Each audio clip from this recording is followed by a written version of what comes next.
আমি ওকে ফ্রিতে পড়ায় বিশ্বমানের হাফেজ বানাই দিতে চাই। আপনি চান কিনা? চাই, ইনশাআল্লাহ চাই। আপনি খুশি হয়েছেন? খুশি হয়েছি। ইন্নাল্লাযীনা আমানু ওয়া আমিলুস সালিহাতি কানাত লাহুম জান্নাতুল ফিরদাউসি নুজুলা। আমি পুরোপুরি শিওর দিতে পারবো না, তবে আল্লাহ পাক যদি চায় এবার এটা করার দায়িত্ব আমরা নিতে পারি ইনশাআল্লাহ। দেওয়ালপুরের সাথে আমি ওখানে বাইরে গেছিলাম, নিজের জানটাও যাইতো। আল্লাহ, এখানে পানি আছে। আপনি চট্টগ্রাম আপনাদের এই বাঁশখালীতে আগে কখনো এমন বন্যা দেখেন? এখানে আমি না, আমার বাপও দেখে না। নদীর এপার ভাঙে ওপার করে তো নদীর খেলা, সকালবেলার ধনীরে তুই ফকির সন্ধ্যাবেলা। আজকে ওনার বেলায় এই কথাটাই সত্য ওনার হয়ে না, গেছে। এই হাজার হাজার মাটির ঘর যাদের, সবাই এখন ফকিরের মতো হয়ে গেছে, রাস্তায় থাকার মানুষ হয়ে গেছে এখন। ক্ষতির পরিমাণটা বুঝি। এই ঘরটা কোন ভাবে ঠিক করবে এটা মানে আমার কাছে বুঝছে না। পরে এখন পাড়া দেওয়ার মানে পাড়া দেওয়াটাই কঠিন। সাপটা বলতে এর পাশে একটা ঘর ছিল, এটা একদম নষ্ট হয়ে গেছে। আপনার ছেলেরা কি বাইরে থাকে? না, সব দেশে? সব দেশে। আপনি একাই কাজ করেন? একাই কাজ করি। আমার আমিও কিছু কাজ করি, কৃষি কাজ করে। মজুরি কাজ করি। এরা কাজ তোরা ওরাল করি। আমার দুইটা পোলা আছে, একটা মাদ্রাসায় পড়ে, ফাটাতারি। হারাজারি মাদ্রাসায় পড়ে আপনার ছেলে? ছেলে হাফেজ সাহেব, হাফেজ, মাশাআল্লাহ। হাফেজ। সামনে এই ঘরটা তো ছিল সুন্দর একটা ঘর, সুন্দর একটা। হঠাৎ ভেঙে পড়ার পর আপনার কাছে কেমন লাগছে? কেমন আমার অন্তর পাড়ি গেছে। এখন কি করি গিয়ে এই ঘর থেকে বাইরে গেছে সব এই দেবাল ফোনের সাথে আমার জানটা যাইতো। আমি কিভাবে যে বাইরেছি দুরুম করে দেবাল ফোরছে, আমি কিভাবে বাইরেছি আমি নিজে জানলে বাইরেতে পারি না। দেয়াল পড়ছে, আপনি কোনোভাবে বাঁচছেন? কোনোভাবে আছে দেওয়াল ফোরের সাথে আমি ওখানে বাইরে গেছি, নিজের জানটাও যাইতো। আল্লাহ, এখানে পানি আছে। আপনি চট্টগ্রাম আপনাদের এই বাঁশখালীতে আগে কখনো এমন বন্যা দেখেন? এখানে আমি না, আমার বাপও দেখে না এরকম পানি কোনো জিন্দেগিতে। কেউ কল্পনা করতে পারে কি না। পরিমাণ বন্যা হয়েছে। আমার বাবাও দেখে না এরকম বন্যা। মাটির ঘর যে এরকম পানিতে ধ্বংস হতে পারে, ওনরা এখন সাক্ষী এটার। আমার মনে হয় এই এলাকায় মাটির ঘর এখন বানানো বন্ধ করে দিবে। একটাই ছিল। এদিক দিয়ে একটু দেখি, আসেন। আচ্ছা যাক, ওইদিকে মনে হয় যাওয়া যাবে না, যাওয়াটা কঠিন হয়ে যাবে। এদিকে যাবে না, এটা বড় রিস্ক হয়ে যেতে পারে।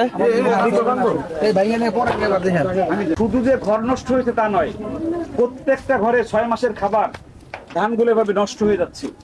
এই যে এর নিচে যে ধান আছে, এটা না দেখালে কোনোভাবে বুঝতেন আপনারা এর মধ্যে ধান আছে। সুতরাং আমরা খাদ্য না এনে, আমার অনুরোধ থাকবে যে প্রত্যেকটা সংগঠন 2টা বা 3টা ঘর করার নিয়তে আসেন, আসে নগদ দেখে ঘর দেখে টাকা দিয়ে যান ঘর করার জন্য। এটা আমার কাছে মনে হয় সবচেয়ে ভালো হবে। একটা ঘর কিভাবে ধ্বংস হলে, মানে আপনার ভূমিকম্প হলেও এইভাবে ঘর নষ্ট হয় না। হাফেজ, মাশাআল্লাহ। আমরা এই ভাঙ্গা ঘরে বসে আমরা বাজানের একটু তিলাওয়াত শুনি। আউযু বিল্লাহি মিনাশ শাইতানির রাজীম। বিসমিল্লাহির রহমানির রহিম। ইন্নাল্লাযীনা আমানু ওয়া আমিলুস সালিহাতি কানাত লাহুম জান্নাতুল ফিরদাউসি নুজুলা خالدين فيها لا يبغون عنها حولا قل لو كان البحر مدادا لكلمات ربي لنفد البحر قبل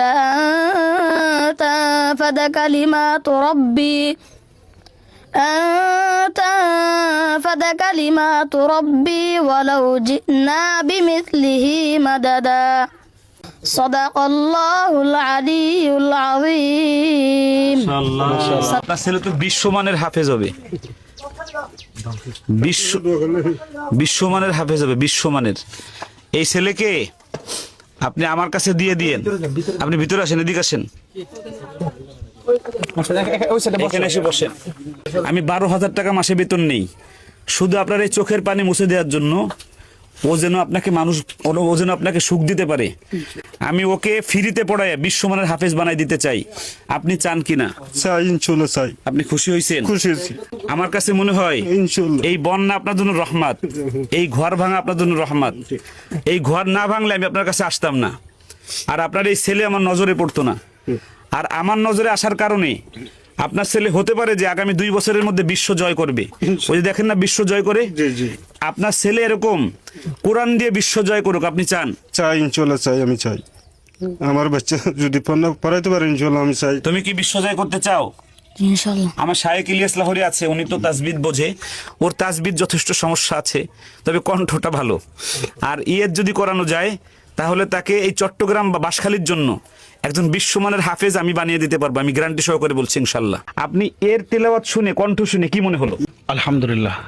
আসলে আপনি বলছেন তার তাজবিদের সমস্যা আছে, যতটুকু সমস্যা আছে এটা আপনার কাছে গেলে আমার বিশ্বাস আপনার এখানে যে লেভেলের ওস্তাদরা রয়েছে সর্বোচ্চ 1 সপ্তাহ লাগবে তার এই তাজবিদগুলো ফিটিংস করতে। আর সুর যে আছে সে সুর দেওয়ার জন্য এত বড় বড় ওলামা একরামের সামনে, এখানে আন্তর্জাতিক কারি আছে, আপনি আছেন, আমরা আছি, তাদের সামনেও সে সুর দিয়ে কারুকার্য করে সে তেলাওয়াত করে আজকে প্রমাণ করলো সে বিশ্বমানের একজন কোরআন হাফেজ হবে ইনশাআল্লাহ।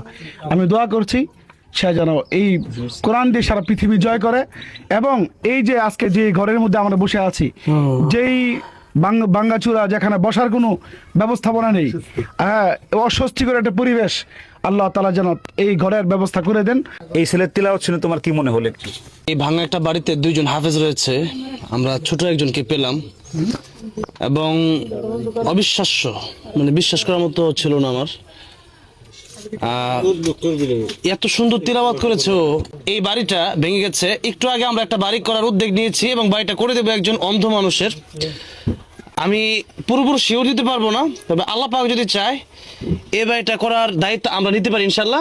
আমি একা পারবো না, তবে আমি আপনাকে নিয়ে এবং আমাদের যারা ঘনিষ্ঠ মানুষ আছেন, 2-4 লাখ টাকা এগুলো কোনো ব্যাপার না আমাদের কাছে। কষ্ট লাগে কখন জানেন? একটা ঘর না তো, অনেক ঘর, হাজার হাজার ঘর। তবে এই হাফেজ, এই ছোট্ট হাফেজের কারণে আমার মনটা গলে গেছে।